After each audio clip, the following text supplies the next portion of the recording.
The New Orleans Pelicans were the only playoff team in the NBA draft lottery because of the Lakers and Anthony Davis. And while I kind of anticipated for them to maybe jump up in the lottery again like a couple years ago when they ended up getting Zion, they ended up at the number 8 overall pick, which is where we anticipated they would be from the start. I think the biggest question with the Pelicans after last year's little play-in and playoff appearance is how do they take that next step? How do they become a playoff contender and win a playoff series? But at the same time, they have to preserve their future because the core of their team is still relatively young. They do have older guys like CJ and Jonas Valanciunas, but behind Zion, BI, Herb Jones, like they have a young team. And the roster is kind of big in terms of size when you look at it. They have a lot of wings and front court players, and they don't have great backcourt depth, so they can definitely add to it there. And when you look at the types of guards they do have, Devontae Graham, CJ McCollum, Jose Alvarado, they can definitely have the flexibility to go after a playmaker or a scorer and shooter if they want because they kind of have guys to offset the other one. Speaking of three-point shooting, that is a huge need for the Pelicans. They were bottom 5 in the league in three-point percentage and bottom 2 in three-point volume. That all leads to Bennedict Mathurin being my number 1 prospect on the board for the New Orleans Pelicans. They're at a spot at number 8 where he might not fall there, but if he does,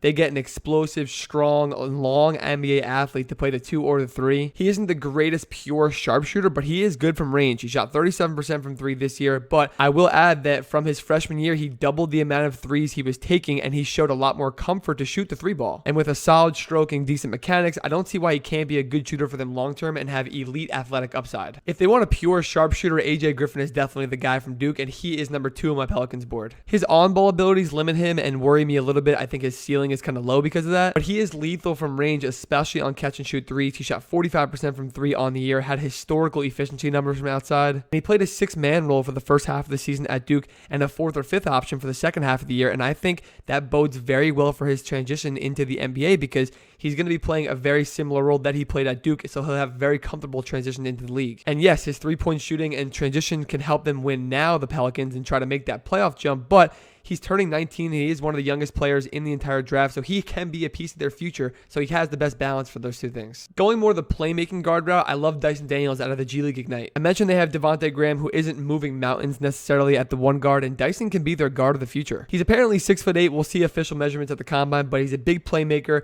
pass-first kind of guy, but he's a good scorer, especially with his size in the lane, and he has massive defensive upside. He's strong, but great on the perimeter. That gives him the ability to defend 1 through 3, great awareness and tenacity, and I'm a huge fan of him as a prospect overall, and I think he could definitely fit into the Pelicans system now and especially long term. Johnny Davis, one of the best pure scorers in the draft, is someone that I'm pretty confident will be on the board at 8. And we know Johnny. He's the pure scorer, smooth, classic style 2 guard, similar to how Book and CJ play. And who better to develop and learn behind than CJ McCollum himself? Does that maybe limit the versatility that the Pelicans get in one unit versus the second unit when they have the same kind of style of guy on the floor? Maybe. But one, I think they offer a really good style that the rest of their team doesn't. So it's good to have one of those guys always on the floor. And I think it can really fast track Johnny's development and his steps to become a better ball handler, a better playmaker, while still offering the polished scoring in the second unit right away. Now, in last year's draft, the Pelicans had the steal of the draft. They took Herb Jones early in the second round, and with his success and the teams like the Raptors building around guys like these modern, versatile, athletic wings,